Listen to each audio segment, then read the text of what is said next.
Welcome to Kenton's videos. Enjoy the video. You begin by confirming the tap type and material because that changes cutting speed and chip control. Next, determine the correct tap drill size for the desired thread engagement. This prevents breakage.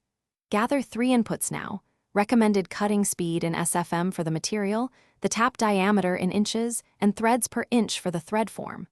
Once done, you have what you need to calculate RPM. Make sure the values are accurate to avoid miscalculation.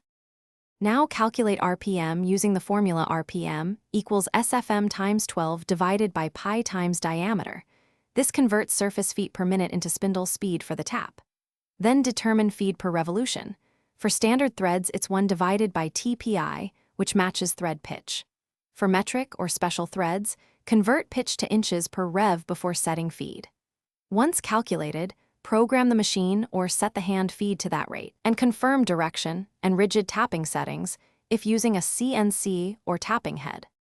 Complete the operation by executing a cautious test pass so you can observe chip flow and hear the cut. Good chips and smooth advance mean parameters are correct. If you experience binding or chattering, reduce RPM by 10 to 25%, add appropriate cutting fluid, or switch to PEC tapping to clear chips. Finally, inspect with a thread gauge and measure depth. If the thread is off, recalculate feed or RPM and replace a damaged tap. These steps fix. Thanks for watching. Consider subscribing if we helped you.